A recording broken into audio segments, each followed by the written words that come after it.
শেষ পর্যন্ত কি দুর্জয় বুঝতে পারলো জ্যোতির আসল পরিচয়? সত্যিটা জানতে ভিডিওতে একটি লাইক করে গল্পটা পুরোটা শুনতে থাকুন। গল্পের শুরুতে দেখা যায় যে ঋষি ব্যানার্জি বোম ব্লাস্টে আহত হওয়ায় তার অনেকটা ব্লাড লস হয়ে যায়, আর তাই জ্যোতি মানে উজি তাকে অনেকটাই ব্লাড ডোনেট করে। আর এদিকে এই বোম ব্লাস্ট হওয়ার পর থেকেই দুর্জয়, শঙ্খ আর নিশা খুবই ভয়ে রয়েছে। আর দুর্জয় বলে যে প্রথমে গয়না চুরি, তারপর ঋষির অ্যাকাউন্ট হ্যাক, ওসব তো ঠিক ছিল, কিন্তু এবারে যে ঘটনাটা ঘটলো এর থেকে আমি নিশ্চিত যে এই ঘটনার পিছনে ওই হরিপ্রসাদের দুই মেয়ের হাতই রয়েছে। কিন্তু ওরা কোথায় রয়েছে, আর ওরা জানলোই বা কি করে যে আমরা আসানসোলে ভিত পুজোর জন্য যাচ্ছি?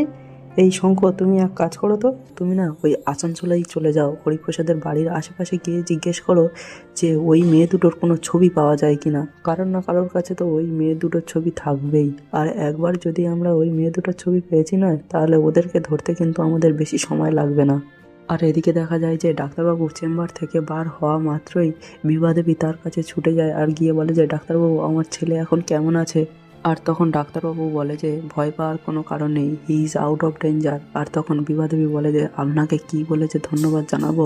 আর ডাক্তারবাবু বলে যে আমাকে ধন্যবাদ জানানোর কোনো কারণ নেই, ধন্যবাদ জানাতে হলে আপনার বৌমাকেই জানান। আর হ্যাঁ, ঋষিকে আমরা কালই ছেড়ে দেব, আর এখন ওনার কাছে কাউকে একজন থাকতে হবে।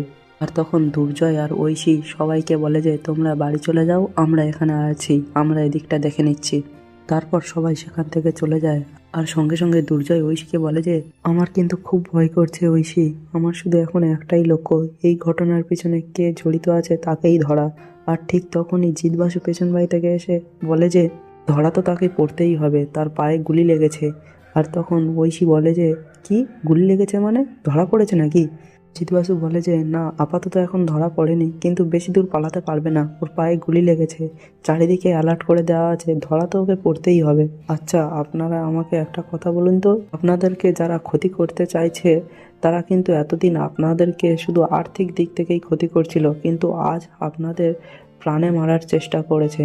কেসটা যেন দিনের পর দিন কেমন যেন জটিল হয়ে যাচ্ছে। আর এর থেকে একটাই কথা বোঝা যায় যে এটা আপনাদের কোনো পুরনো শত্রুরই কাজ হবে। ঠিক যেন আপনারা কারোর একটা বড় ক্ষতি করে দিয়েছিলেন আর সে আজ আপনাদের উপরে বদলা নিতে চাইছে।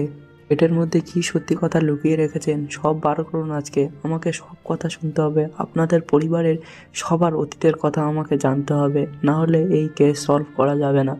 আর তারপর ঐশী ঋষি ব্যানার্জির সমস্ত অতীতের কথা জিৎবাসুকে বলে, আর বলে যে তার হাতে নাকি একটা ছেলেও মারা গেছিল। আর তখন জিৎবাসু বলে হ্যাঁ, আমি এই কেসটার কথা শুনেছিলাম, কিন্তু তারপর হঠাৎ এই কেসটা ধামাচাপা পড়ে যায়। আপনারা টাকা খাইয়ে সব জায়গায় সব কিছু ধামাচাপা দিয়ে দিয়েছিলেন না? আর তখন ঐশী বলে যে বিশ্বাস করুন অফিসার, কিন্তু আমার দাদাভাই এতে একদমও দোষী নয়, আমার দাদাভাই আরও ওই ছেলেটাকে বাঁচাতে চেয়েছিল। তখন জিৎবাসু বলে ওই ছেলেটা কে ছিল বা ওই ছেলেটার বাড়ি কোথায় জানেন? আর তখন ঐশী বলে না স্যার, আমরা তো ওটা জানি না। আর তখন জিৎবাসু বলে আপনারা কেমন মানুষ, ছেলেটা মারা গেল, ছেলেটার বাড়ি কোথায় কিচ্ছু জানেন না? না, আমাকে এই কেসটা ফের নতুন করেই দেখতে হবে, এই কেসের ইনভেস্টিগেটর অফিসার কে ছিল আমাকে তাকে খুঁজে বার করতেই হবে। আর তখন দুর্জয় বলে যে আপনি তাকে খুঁজে পাবেন না স্যার, কারণ আমি তাকে চিনতাম, আমি তো তাকে টাকা পয়সা দিয়ে ফিটিং করেছিলাম, কিন্তু আজ 2 বছর হচ্ছে তিনি এই পৃথিবী ছেড়ে চলে গেছেন। আর এদিকে শঙ্খ আসানসোলে গিয়ে সেই হরিপ্রসাদ বাবুর 2 মেয়ের খোঁজ নিতে থাকে। আর তারপরে একজনকে জিজ্ঞেস করে যে আচ্ছা দাদা, আপনি হরিপ্রসাদ বাবুর 2 মেয়েকে চেনেন? তারা কোথায় আছে বা তাদের কোনো ছবি আছে আপনার কাছে? আর তখন সেই লোকটা বলে না না বাবা, ওদের ছবি ওই হরিপ্রসাদ বাবুর বড় মেয়েটা যা ডেঞ্জারাস ছিল, কিন্তু আপনি ওনার ছোট মেয়ের ছবিটা পেতে পারেন। ওনার বড় মেয়ের বিয়ে হওয়ার কদিন আগেই আমাদের পাড়াতে আর একটা মেয়ের বিয়ে হয়েছে, আর সেখানে ছবি তোলাতুলি হচ্ছিল, আপনি ওখানে গেলেই ওই হরিপ্রসাদ বাবুর ছোট মেয়ের ছবিটা পেতে পারেন। আর এদিকে উজি বাড়িতে ফিরে এসে মনে মনে ভাবতে থাকে যে দিদি এইরকম একটা কাজ করলো, দিদি এতটা নিচে নেমে যাবে আমি কখনোই বুঝতে পারিনি। এই সব কথা ভেবে ভেবে উজি মন খারাপ করে খাটের উপরে চুপচাপ বসে থাকে। আর ঠিক সেই সময় বিভা দেবী তার ঘরে আসে আর বলে এই কি, তুমি মন খারাপ করে বসে আছো কেন? ডাক্তারবাবু তো বললো যে ঋষি খুব তাড়াতাড়ি সুস্থ হয়ে উঠবে। তারপর বিভা দেবী উজিকে এসে জড়িয়ে ধরে, আর তারপর ঠিক করে যে ঋষি ব্যানার্জি সমস্ত অতীতের কথা বলবে, আর তারপর সেই ছেলেটার মৃত্যুর কথাও বলে ফেলে। আর উজি সেই ছেলেটার মৃত্যুর ঘটনা সম্পূর্ণ শোনে আর বলে যে হ্যাঁ, এতে তো ঋষিবাবুর কোনো দোষ নেই, উনি তো আরও ওই ছেলেটাকে বাঁচানোর চেষ্টা করেছিল, এতে তো ওনার কোনো দোষ নেই। কিন্তু উজি এটা জানে না যে ওই ছেলেটাই ওর বড় ভাই ছিল। আর বিভা দেবী বলে যে হ্যাঁ রে মা, আমি তো ওকে এতদিন ধরে এটাই বোঝাতে চাইছি, কিন্তু ছেলে আমার বোঝে কোথায়। আর তারপর বিভা দেবী জ্যোতির হাত নিয়ে নিজের মাথায় রেখে দিব্যি করিয়ে নেয় যে যেই যা বলুক, কিন্তু সে যেন না কখনো ঋষি ব্যানার্জিকে ছেড়ে চলে যায়। আর জ্যোতিও তখন কথা দিয়ে ফেলে যে হ্যাঁ মা, আমি ঋষি ব্যানার্জিকে ছেড়ে কখনো কোথাও যাব না।